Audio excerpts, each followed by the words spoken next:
Hey, well, good afternoon, everyone, and thank you all for coming. It is a great day for Alberta and for Albertans and for the future. When Peter Lougheed first established the Alberta Heritage Savings Trust Fund in '76, he did that with a few goals in mind. To look to the future in terms of a future source of revenue, either through the income flowing from the fund or from the fund itself, to potentially pay down debt, at the time, he feared that oil revenue and production would peak in the 1980s, but thanks to new technologies, that wasn't the case. But the principle of the fund stands. We need to ensure that Alberta has a revenue source for the day when resource revenues may decline. As it stands today, we receive around $20 billion a year in resource revenues. We're working to double our oil and gas production and get new capacity for pipelines to export the additional production, but any additional revenue in the present must have a plan for the future. That is why in January, our government announced an ambitious plan to grow the Heritage Fund to $250 billion by 2050. And I'm pleased to be here today to tell you that the fund has now reached $30 billion. Thanks to our fiscal management, we are now able to put some of our cash surplus from the 2024-25 fiscal year into the Heritage Fund, and our fiscal framework requires us to leave the investment income gained by the fund untouched, growing the fund even faster. It's difficult for some to believe that this is important. Some would say that the revenue we have today should all go to fund the needs of today. And like any government, we are required to make difficult decisions about how we spend taxpayer dollars. But the Heritage Fund is perhaps the most important investment that we can make today. The most solemn duty of any government is to ensure that future generations are able to enjoy the same benefits and quality of life that we do today, just as Peter Lougheed envisioned for the fund nearly 50 years ago. Today is a milestone in our strategy of achieving $250 billion. When Peter Lougheed left the job of Premier, the fund sat at $12 billion. When the United Conservatives formed government in 2019, it had barely grown. In the past 4 decades, it was standing at around $16 billion. Our government has nearly doubled the Heritage Fund in size in 6 years because we believe in a lasting legacy for our children, their children, and beyond. If the day comes where our resource revenues begin to decline, those future generations will be grateful for the investments made today in the Heritage Fund. Alberta's future is bright. Decades from now, we will be a strong province within a united Canada, and the future health, education, and infrastructure needs of our province will be supported by a Heritage Fund that will support the needs of Albertans while continuing to grow for millions of more Albertans to be able to enjoy the benefits. And with that, I'll hand it over to Finance Minister Nate Horner. Thank you, Premier. Good day, everyone. As the Premier mentioned, we're proud to be here today to announce that Alberta's Heritage Fund now stands at $30 billion, up from $27.2 billion at the end of the fiscal year. With this latest $2.8 billion contribution, we remain firmly on track to grow the Heritage Fund to $250 billion or more by 2050. Through Heritage Fund investments, we are turning today's energy prosperity into tomorrow's economic security. Due to the actions taken by our government, we have been able to grow the fund by over 80% in the last 5 years. And we are committed to growing the Heritage Fund even further so future generations can benefit from long-term economic security. Achieving substantial growth for the Heritage Fund will take more than just luck. It will demand planning, responsibility, and discipline. However, once we reach 2050, the Heritage Fund will start generating enough income to offset any decreases we may experience in resource royalties. Our plan ensures Alberta can stand strong through global uncertainty and market volatility, today, tomorrow, and for decades to come. This year, our government launched a new roadmap to grow the Heritage Fund with the goal to achieve long-term financial stability for the province. We know from the past that the fund cannot be beneficial if we do not have a strong framework to retain income in the fund and contribute when we can. When the fund was set up by former Premier Peter Lougheed, all the investment income from the Heritage Fund was reinvested into the fund with no withdrawals.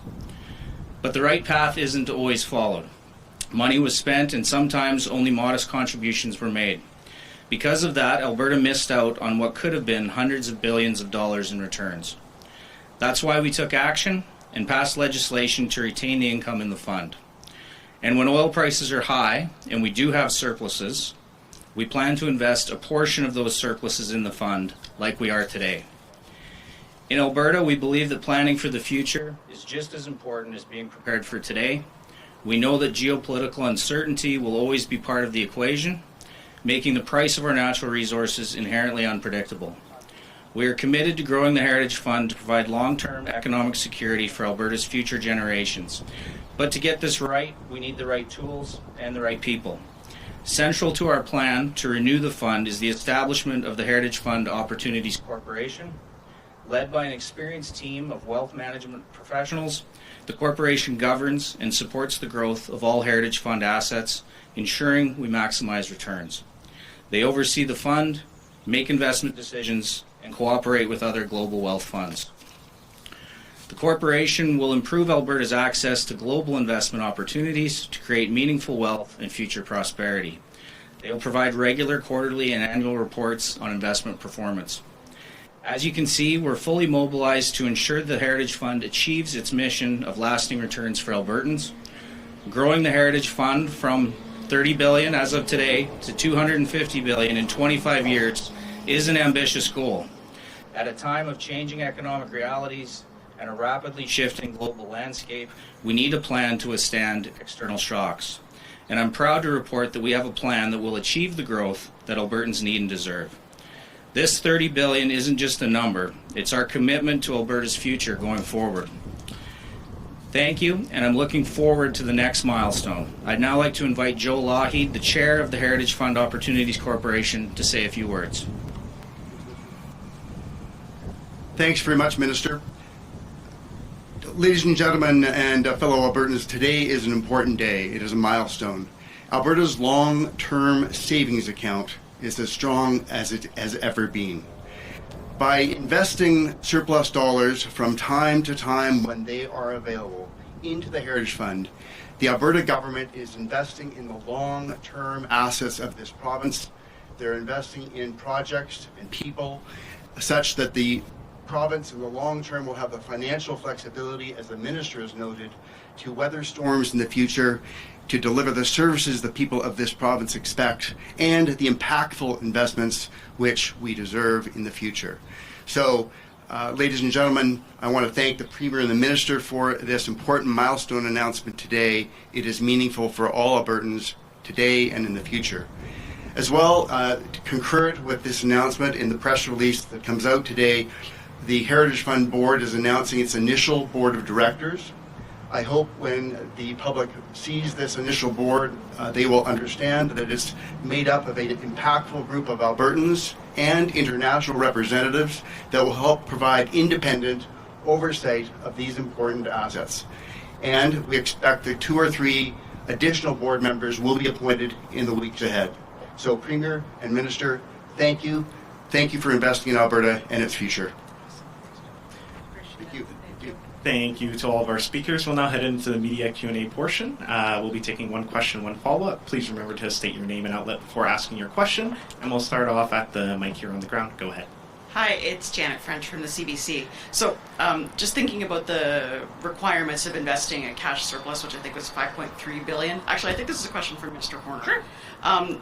So I'm assuming that this is you investing the half that's not going into the Alberta Fund, but what's happening to the other half that is destined for the Alberta Fund? Is that going to be going to debt repayment, into the Heritage Fund potentially, or one other one-time spend?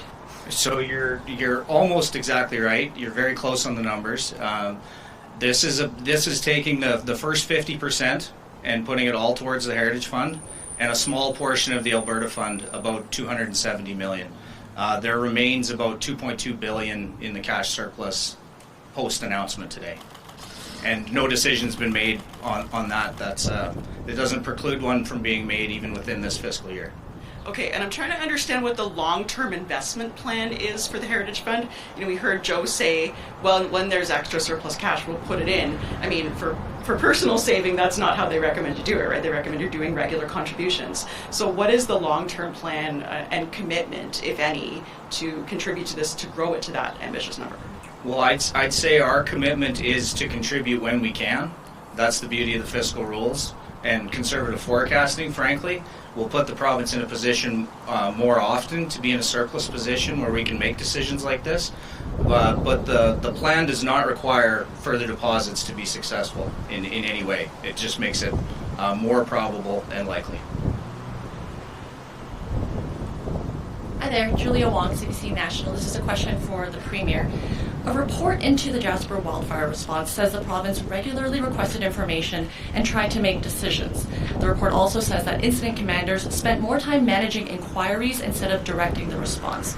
Did the province make the situation worse in Jasper? We absolutely did not. I'm very disappointed that this report politicizes what actually should be a very successful example of unified command and support between municipal, provincial, and federal government.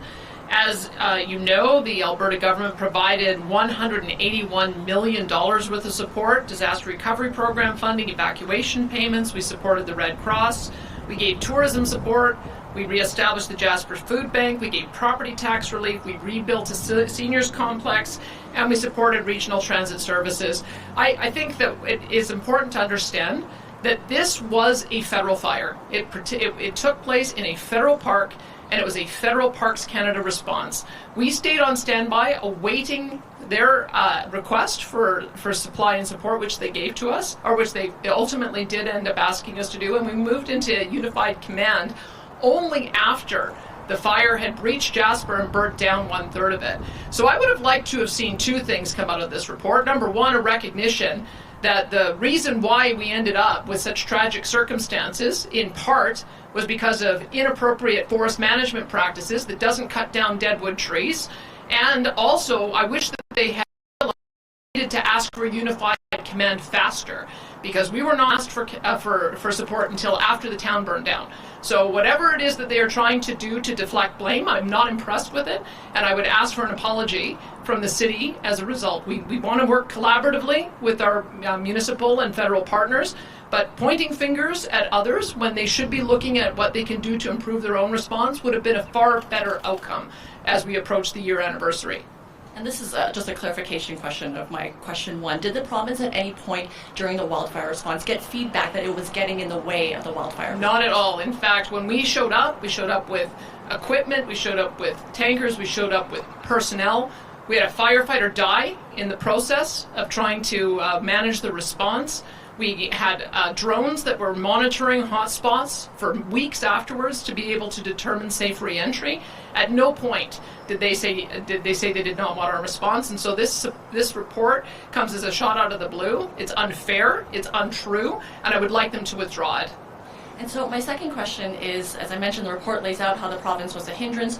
Your joint statement and your statements now make very clear that you do not agree with that. Obviously, both these things can't be true.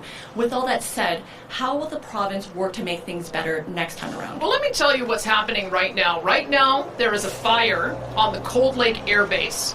And we have an agreement with the federal government that we are the first responder to manage that fire. We have mutual aid agreements with First Nations as well, where the federal government has agreed that we are in a better position to be the first responder. What I would like to see is Parks Canada recognize that we have more capability, more experience than they do. They fight dozens of fires a year. We fight hundreds of fires a year. So what I would like is for Parks Canada to swallow its ego maybe a bit and work with us on a mutual aid agreement so that we can move to unified command faster. If you look at some of the wrecks that we've had in this province, a lot of them have started in federal parks because of their poor forest management, and because of uncontrolled burns that have gone out of control, and because they do not call us in fast enough. Waterton is an example. We had a problem with a fire coming out of the Banff Park area as well last year that we were able to contain. Jasper is an example, and we have several First Nations that have not recovered because of fire, because the federal government is not working with us on a response. On Fox Lake, we also have a problem in Sturgeon Cree Lake. We have a new a problem with Chip Lake that we hope to have a new response with the federal government. But pointing fingers, casting blame, that is not what the purpose of the exercise is. We all have to look at what we have done in the past and how we can improve. And I don't think that Parks Canada and the town of Jasper have done an adequate job of that. I hope they go back to the drawing board. Thank you. Hi, Premier. It's Lisa Johnson from the Canadian Press. Just to follow up on that, you've made it clear and you've highlighted some of the positive contributions that you feel like the province has made, but the town of Jasper commissioned this postmortem to figure out what could be done better. Are you going to do your own report, or do you acknowledge that there were deficiencies in the provincial response that you want to improve before the next disaster happens? The province was not asked to help until the fire reached the town. This was a federal response by Parks Canada. They chose not to ask us to come into Unified Command until the cleanup began. And I would say that what I would like to see is for us to be called into Unified Command a whole lot earlier. I would like to see that we would work with them to clear away the deadwood in all of the forest parks areas so that it does not continue to create a hazard for the rest of the province. Those are two things I would like to see. We always do these kinds of reviews to see if there are things that we can improve. But I think there does need to be that kind of approach done on the part of every entity that was involved. But let's be very clear. Alberta did not get involved in the wildfire response until after the fire had reached the town. Everything that we do in our wildfire response is to prevent that from happening. Because as soon as you flip over into structural firefighting, now you're into a real problem. You're into a problem of toxic air, you're into a problem of the danger of explosion, you're into a problem of a massive and long-term recovery effort. And so I would hope that everybody would be focused on the same thing, working together so that we never have to have fires reach towns again and have this kind of long-term recovery effort that needs to be done. But make no mistake, we were not involved in the first days of this fire. This was 100% a Parks-led effort. And my follow-up is completely unrelated, but getting ready for the Council of the Federation next week. I'm wondering if you can just outline some of your expectations, your specific goals, and whether or not, because this topic came up at your Alberta Next town halls, whether or not you're going to broach the subject of cracking open the Constitution with the other premiers. Well, I mean, I share some of the skepticism that some of the audience have that long-term or that a long protracted discussion around changing the Constitution will have any better outcome than it did back in the 1990s. I think I joked that maybe some of us still have PTSD about how that all unfolded with Meech Lake failing and then with the Charlottetown Accord failing. That being said, I think that there are things that we are going to continue to consult on. We've only gone through 2. We've got 30,000 or so responses. I've got another, I believe, 9 or another 8 town halls to do, as well as online town halls. So I'll be looking forward to seeing some of those responses. But I think this Council of the Federation and First Ministers meeting, we're going to be talking about the tariff threat in the United States that continues to create uncertainty, continues to target certain industries, and how we can work together. I was really pleased to sign an MOU with Doug Ford during the time he was here during Stampede, and other provinces are working on those same kind of collaborative agreements. We need to do more to trade with each other, and I hope that that's the spirit of the discussion. And we're going to take a couple more from the mic before going to the phones. Go ahead. Hi, Premier. Thanks for taking my question. I want to shift gears a little bit. Earlier this morning, there was a release that ran out about an open call for proposals for the former RAM. So does this mean the government doesn't plan to tear it down? Well, I can tell you, so the former infrastructure minister had received a couple of inquiries with interested parties that wanted to take another look at that. He wasn't interested in doing that. We now have a new infrastructure minister, Martin Long, who toured the REM, allowed those interested parties to tour with him, and he was persuaded to put out an RFP for kind of a last call for proposals, that if a community group wants to put forward a proposal that will address the significant cost of renovation. Remember, we know that there's about $75 million worth of deferred maintenance cost. It would probably cost about $150 million at a minimum in order to get it to a level where it can be occupied. Previous governments had made a decision that with all the priorities we had, especially since the RAM had moved, that was not an expense that government would take on. I think that decision was initially made under the NDP.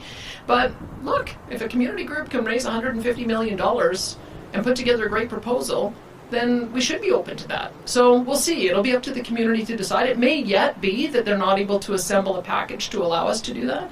But if they can, I say why not? I know in Calgary, for instance, the planetarium, which I attended as a kid, got turned into Contemporary Calgary, which is really just become an amazing jewel for Calgary as an art gallery. And so I've seen some of these old buildings get repurposed in a new way, and I'm open-minded. So is Minister Martin Long. So we'll see what comes in. And then a petition has been started by psychologists asking for a cap to be removed on standardized testing. So no other province has a cap of 3, and Ontario is thinking about removing its cap. So I'm wondering, why was this put in place, and would you consider removing it? Well, that's a good question. Maybe I'll get you to follow up with Sam and our health minister. I wasn't aware that we had a cap, and so we'll just see what some of the rationale is behind that. That would probably be Minister Adriana LaGrange, who might be able to answer that for you. I'm sorry, I don't know the answer for that for you today. Okay. Thanks, Kavi. We have time for a few more questions. We'll take one more from the mic, and then we're going to go to the phones. Hi, Premier. Sean Amato with City News. You say in your statement that this Jasper report is politically motivated and misguided. The municipality is already sort of pushing back on this, saying no, this was an independent report, and more than 300 people were interviewed as part of the process. So who do you allege is playing politics here? Well, I'm sorry. We weren't even involved in the initial stage of the response. Because it's a Parks Canada fire and it's a Parks Canada response. I have to tell you, I was quite surprised with my first conversation with the Prime Minister when I was offering help, and he didn't understand that it was a Parks Canada fire. He said, we'll give you whatever help you need. And I said, no, you don't understand. We are offering to help you. So that, I think, shows you the level of disconnect that there was. Our Emergency Management Cabinet Committee had been intervened, and we were meeting every single day, and we continued to meet every single day, waiting to see if there was a possibility we could get into Unified Command. I sent notes after the breach of fire, after it was very clear they needed our help, to senior government officials, saying, let's get to Unified Command so that we can clean this up, go through recovery, and get back to normal. So if they're looking at their response up to that point with the fire breach, that has nothing to do with the province, and they shouldn't be trying to deflect. They should be looking at their own processes to figure out what went wrong. What I think went wrong is that they didn't do adequate fire protection and fire guard clearance, and then they didn't call in for Unified Command early enough. We had a lot of resources we could have brought to bear. They didn't ask for them until the fire breached the city. And by then, now you're into a cleanup mission, and it's all hands on deck at that point. So it's an unfair assessment, and I don't accept it. Earlier this week, Lou Arab, the husband of former Premier Rachel Notley, said that you were full of it for some of your explanations about why your husband is attending government meetings regarding trains. How do you respond to that? Should the Ethics Commissioner have a look at this? And if you've done nothing wrong, if your husband's done nothing wrong, then why not have a look at it, clear it up, and move forward? Well, I believe you don't understand, and maybe the former Premier's husband doesn't understand what the lobbyist registry says. If you are getting paid by somebody to lobby government, then you have to register as a lobbyist. He was getting paid by CUPE, and he never stepped down from his position the entire time his wife was Premier. My husband, on the other hand, quit the media when I became an elected official in 2012 because he didn't want to be involved in daily news, because he knew that would put him in a conflict of interest. There is no one that is paying my husband. I'm not paying my husband. There's no one paying my husband to give me advice.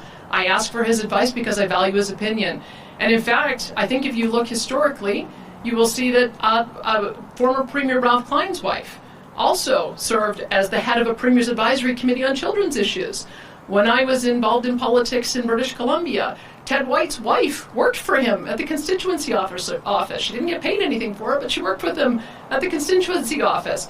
If you look internationally, they actually in the U.S. have roles for the first spouse. They provide them a budget, and they do speaking. They head up commissions. So no, it's not a conflict of interest for me to have my husband advise me. That's kind of the role. When you get into politics, it's a family affair. He advises me and no one else, and I can ask for his advice on anything I want, and no, I'm not going to ask the Ethics Commissioner to weigh in on whether my husband can talk to me. Not his business. Thanks, Sean. We're going to head to the phones now. Operator, could you put through our first caller, please? Sarah Kamagina with Global News. Thank you so much for taking my question. I just wanted to ask you about the company that they're renting for town hall regarding pulling out of Alberta's supply management when it comes to dairy and poultry.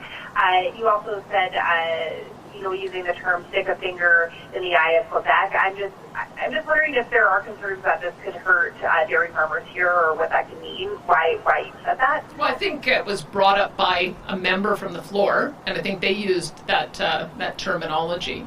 I can tell you it's irritating to me that Quebec has far greater quota than its share of the population. They have, I understand, 32% of the quota. Our farmers, I think, is around 7%, even though we're about 12% of the population. So I think our farmers have reason to be upset that there isn't fairness in the quota system.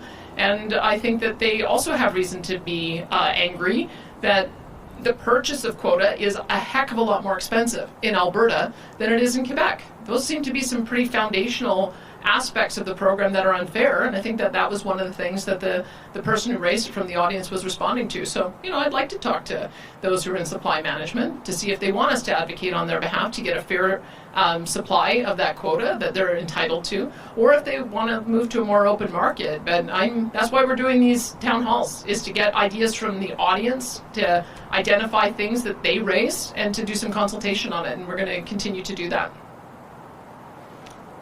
So are you going to be starting those conversations soon then with farmers, or are you going to wait a bit? Like, what are your next steps from here to start that discussion? Well, we've got 8 more town halls that we need to do. We've got on continuous online survey. We've got a couple of telephone town halls that we're going to do. And then we've got a panel that's going to meet to hear and collate all of the ideas that we got and do a report on which ones we want to pursue and which ones we don't want to pursue. So we've got several more months before that report will be written. And I think we're intending to have it produced in October. Thanks, Sarah. And we have time for just one more question. Operator, could you put through our next caller, please? Jack Farrell with the Canadian Press. Hi, Premier. Thanks for taking my questions. I'm also going to ask about the Jasper fire. So I'm a little bit confused by your response, just because the report itself says it doesn't need to lay blame. In fact, the report says that the overall response to the fire was a success. Like, nobody's getting blamed for a third of the town being burned down, but the town chief administrator, Bill Gibbons, told me today, the point of this report was to, analyze the gaps in how to respond so that we can, all work together better for the next round if it happens. I guess I'm curious why you're taking from the report that you and your government are being blamed for this when that's not what the report said. Well, because there's a whole section that blames the Alberta government, and every member of the media has written that the report blames the Alberta government. So maybe they're backing down, maybe they regret saying so, and they should issue us an apology if that's the case, because we weren't involved. It was Parks Canada fire. It was a Parks Canada and Jasper-led effort until the town burnt down. We only came in after the fact to help with cleaning up after the fires, removing the hot spots and making sure that the evacuees were taken care of and that we could get them on a pathway to return home. So if they were just looking at the immediate fire response, that's on them, and we shouldn't have been mentioned at all. And then I guess I'm a bit confused about your ask for an apology. So the report was based off surveys of firefighters and other emergency personnel that were involved. So are you asking the firefighters for an apology, or are you asking the town for an apology? Asking the town. I mean, the town went right out and say we're not looking for to lay blame, and then they have a whole section where they lay blame. So yeah, maybe they should reissue the report, do a little bit more self-reflection, and take that section out. We were not involved until the fire breached, and then we came in after the fact asking for unified command. Thanks, Jack, and that's all the time we have for questions today. Thank you, everyone, for joining us. Thanks, everyone.